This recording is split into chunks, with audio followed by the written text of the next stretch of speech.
आज हम बात करेंगे 33 वीक ऑफ प्रेगनेंसी के बारे में। इस टाइम पे हमारे बेबी का वेट 1.8 से 1.9 केजी के अराउंड हो जाता है। ये देखा जाए तो एक पाइनएप्पल के बराबर हो जाता है हमारा बेबी।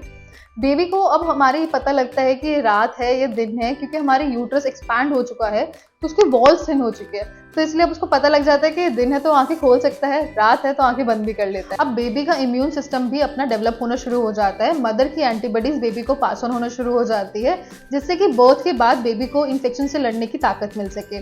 और साथ में बेबी का स्कल की जो बोन्स होती है अभी वो थोड़ी सॉफ्ट होती है, जिससे कि हेल्प होती है जब वो डिलीवरी होती है वजाइना के थ्रू, तो उसको हेल्प कर सके बेबी को आराम से बाहर निकालने में। अगर वो हार्ड होएगा तो बेबी को निकलना मुश्किल हो जाएगा, इसीलिए हमारी स्कल बोन्स बेबी की उस टाइम पे सॉफ्ट होती है। इस टाइम पे आपको मूवमेंट्स भी बहुत अच्छे से पता लगते हैं, यानी बेबी के जो किक्स होते हैं वो काफी अच्छे से आपको पता लगना शुरू हो जाता है। इसीलिए बहुत इंपॉर्टेंट है कि आप अपने फीटल मूवमेंट को काउंट जरूर करें। बेबी अब एमनियोटिक फ्लूइड को अच्छे से पीना शुरू कर देता है, ताकि उसका जीआई ट्रैक्ट यानी उसका पेट या इंटेस्टाइन्स काफी अच्छे से डेवलप हो जाए, अपना काम करना शुरू कर दे। अराउंड वो 0.5 लीटर डेली का एमनियोटिक फ्लूइड भी पीता है। और साथ में बेबी इस टाइम पे अपना वेट को काफी अच्छे से गेन कर रहा होता है, तो आपको खास तौर पे ध्यान रखना है कि बेबी के फूड में कमी नहीं आनी चाहिए, यानी अपना खान पीन को आपको बहुत ध्यान रखना। जब हम मदर्स के चेंजेस की बात करते हैं तो इस टाइम पे आपको राउंड लिगामेंट पेन होना शुरू हो जाता है। जो हमारे नीचे की साइड पे पेन होता है वो आपको होना शुरू हो जाता है। आपको फॉल्स लेबर पेन आते हैं, यानी ब्रैक्सन हिप कंट्रैक्शंस आते हैं। आपको शॉर्टनेस ऑफ ब्रेथ होता है, आपको बार बार वॉशरूम जाना पड़ता है। तो इन चीज़ों की वजह से आपकी नींद बहुत डिस्टर्ब हो जाती है, आपको रेस्टलेसनेस लगता है। पर ऐसा नहीं करना है कि आप इसको सोच के बहुत ज़्यादा एंजाइटी ले रहे हो। एंजाइटी से आपको बचना है, क्योंकि आपके लिए अच्छा नहीं है। आप जितना हो सके मेडिटेशन करें, मेडिटेशन से आपकी एंजाइटी शांत होगी। सोते टाइम आप अपनी पोजीशन को काफ़ी कंफर्टेबल रखो। प्रेगनेंसी पिलो यूज़ कर सकते हो, उससे काफ़ी कंफर्टेबल हो जाता है। यानी कंफर्ट लेवल को मेंटेन रखना है, ताकि आपको अच्छे से नींद आए।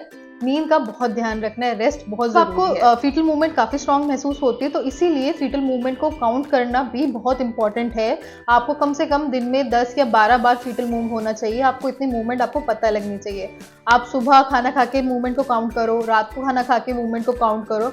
अगर आपको लगता है आपकी मूवमेंट कम है तो आप कुछ जूस पी के दोबारा से मूवमेंट काउंट कर सकते हो।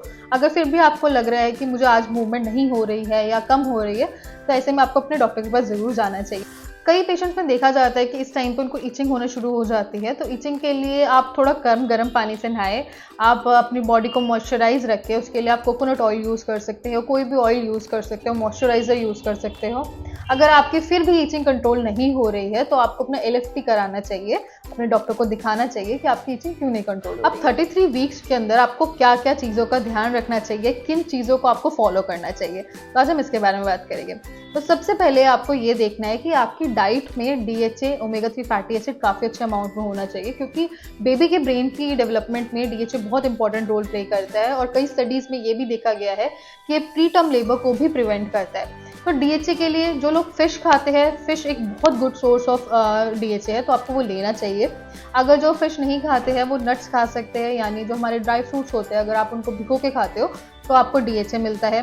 ग्रीन लीफी वेजिटेबल्स में भी डीएचए होता है, साथ में टोफू में भी डीएचए होता है। तो ये कुछ चीजें हैं जिनमें डीएचए होता है, तो आपको ये अच्छे अमाउंट में यूज करना चाहिए, खाना चाहिए। स्लीप ऑन साइड करना, यानी आप लेफ्ट साइड की करवट लेके ज्यादा सोए। अगर फिर भी आपको बीच बीच में आप करवट भी बदल सकते हो कि कभी राइट ले लिया कभी लेफ्ट ले लिया, इतना चलता है। साथ में सप्लीमेंट्स का आपको काफी ध्यान रखना है कि जो डॉक्टर्स आपको बताते हैं कैल्शियम लेने के लिए, आयरन लेने के लिए, वो सब आपको लेने हैं। प्रोटीन अच्छा लेना है, क्योंकि बच्चे का वेट बढ़ रहा है, तो वेट बढ़ने के लिए हमें प्रोटीन और हाइड्रेशन बहुत इंपॉर्टेंट है।